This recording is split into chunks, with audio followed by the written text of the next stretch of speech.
नमस्ते साथियों और प्यारे बच्चों, आर्या की पाठशाला में आप सबका स्वागत करती हूँ। और जैसा कि पिछले एपिसोड में बताया था कि शब्द भेद के 6 भाग हो चुके हैं। जो पार्ट्स ऑफ स्पीच जिसको इंग्लिश में कहते हैं, उनके 6 भाग हो चुके हैं। अब 7वां भाग है। तो समुच्चय बोधक 7वां भेद है। समुच्चय बोधक, समुच्चय बोधक मतलब जो उसकी जो वाक्य लिखा गया है, या जो दो शब्द लिखे गए हैं, उनकी सम उचित तरीके से उनका प्रयोग बताता हो, वो समुच्चय बोधक हो जाते हैं। परिभाषा देखिए, वह शब्द या अव्यय, यहाँ पर ये अव्यय हो जाते हैं। पीछे जो छठा आपको भेद बताया था वो भी अव्यय बन जा रहा था, और ये जो 7वां है ये भी अव्यय बन जा रहा है। वह शब्द या अव्यय जो 2 या 2 से अधिक वाक्यों को आपस में जोड़ता है, अन्य अथवा अलग करता है, उन्हें समुच्चय बोधक अव्यय कहते हैं। फिर से सुन लीजिए, वह शब्द या अव्यय जो 2 या 2 से अधिक शब्द या वाक्यों को आपस में जोड़ता है अथवा अलग करता है, उन्हें हम समुच्चय बोधक शब्द अव्यय कहते हैं। उदाहरण के लिए और, इसलिए, तथा, हालांकि, किंतु, परंतु, व, तथा इत्यादि ये जो शब्द है, इनको लगाने से जब हम कोई वाक्य जो है लिख रहे होते हैं या पढ़ रहे होते हैं, तो हम ये समझ लेते हैं कि और इनको लगाने से वाक्य अलग हो जाता है, इनको लगाने से वाक्य जुड़ जाता है। तो जैसा कि उदाहरण मैं बता देती हूँ कि आंधी आई और पानी बरसा। तो एक वाक्य था आंधी आई, दूसरा वाक्य था पानी बरसा। इसको हमें एक करना था, आंधी आई पानी बरसा, तो ये अच्छा नहीं लगता, इसलिए यहाँ पर लिखा है आंधी आई और पानी बरसा। तुम दवा ठीक से दवा लो, अन्यथा ठीक नहीं होगे। यहाँ अन्यथा, ये 2 अलग अलग हो गए वाक्य। तो इस तरीके से जो हम जो अव्यय लगाते हैं, जो वाक्य को जोड़ते हैं या वाक्य को अलग करते हैं, उनको हम समुच्चय बोधक अव्यय कहते हैं। समुच्चय बोधक अव्यय कितने प्रकार के होते हैं? ये होते हैं 2 प्रकार के।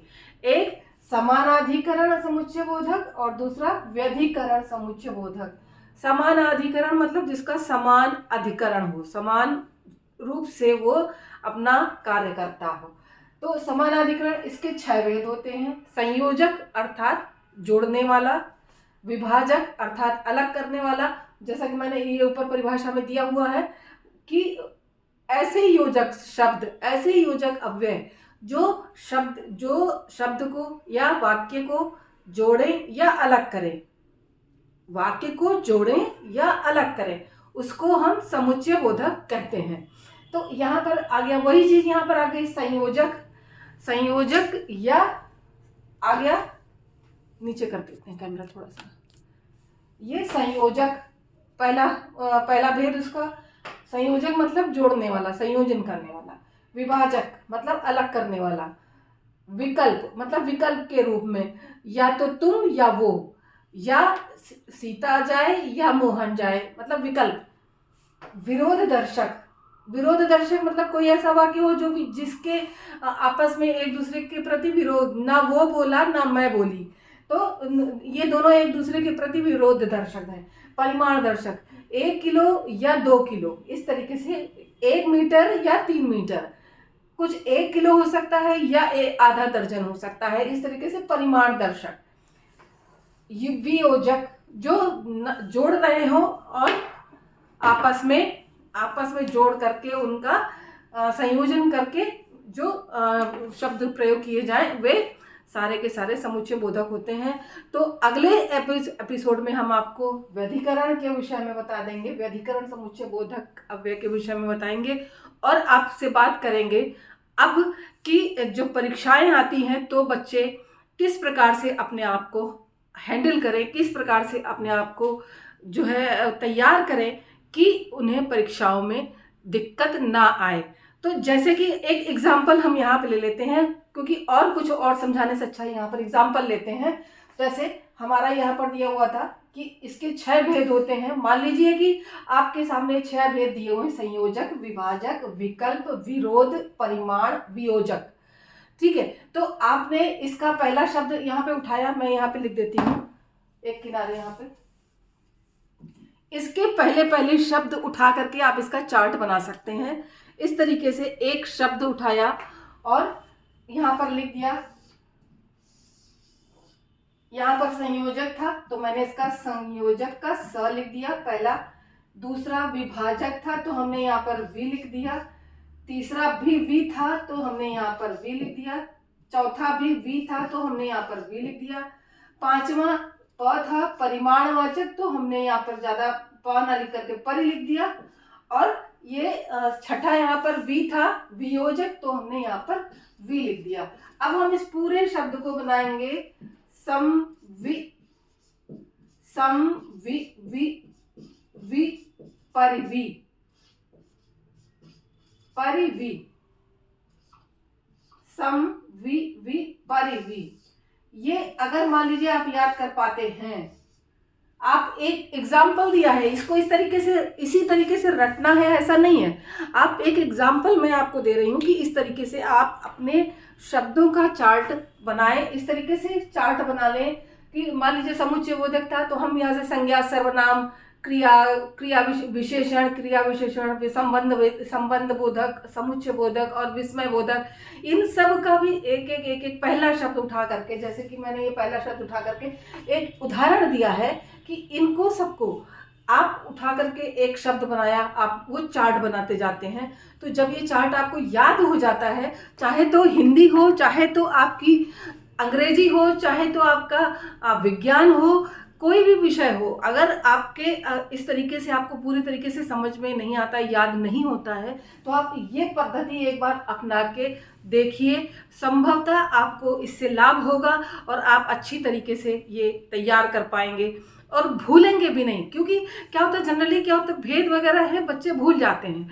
तो ये जब आप एक शब्द सारे भेद का आपने उठाया और उसको जोड़ दिया, जोड़ करके एक पूरा शब्द बन गया। उस शब्द का मतलब भले नहीं निकल रहा है, लेकिन आपको ये पूरी चीज़ समझा रहा है कि हमारे पास हमारे जो क्लब में कितना कितना था, हमारे पूरे भेद कितने थे, उसमें कितने शब्द थे, कौन कौन सा था। तो आपने सम लिखा, संग का हुआ संयोजक, वी का हुआ विभाजक, वी का हुआ वियोजक, वी का हुआ विरोधदर्शक, परि का हुआ परिमाणवाचक, फिर वी अगर वी रह जाता है तो फिर क्या होता है, फिर विरोधदर्शक हो जाता है। तो इस तरीके से आप अपने आप को दिमाग में इस चीज़ को फिट कर सकते हैं और उसको वहाँ पर अच्छी तरीके से तैयार करके पूरे की पूरे चीज़ें वहाँ पर लिख सकते हैं।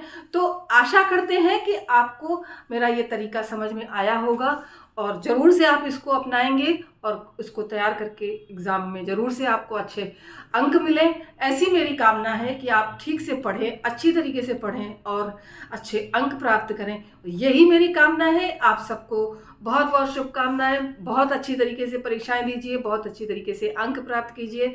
और इसी के साथ जय हिंद, जय हिंदी, धन्यवाद। और चैनल को सब्सक्राइब नहीं किया हो तो करते रहिएगा, लोगों के साथ शेयर करते रहिएगा। और जो कुछ अन्य जानकारी चाहिए वो आप प्लीज़ कमेंट में लिख दिया करिए, ताकि मैं वो वीडियोस बनाकर आपके सामने लेकर के आऊँ। मेरा प्रयास ये रहता है कि आप लोगों को अच्छे से अच्छी कंटेंट लेकर के आऊँ। जो मैं विभिन्न किताबों से पढ़ के लाती हूँ वो सब आपके लिए ला रही हूँ, क्योंकि मैं एकदम से बहुत जल्दी नहीं देना चाहती। मैं चाहती हूँ कि आप सब धीरे धीरे उस चीज़ को सीखें और सीखते हुए आगे बढ़ें। तो इसी के साथ आप सबको एक बार पुनः मैं जो है धन्यवाद और शुभकामनाएं देते हुए, और अपना ख्याल रखिएगा, अपने सेहत का ख्याल रखिएगा और चैनल को देखते रहिएगा और सबके साथ शेयर करते रहिएगा। इसी की कामना के साथ जय हिंद।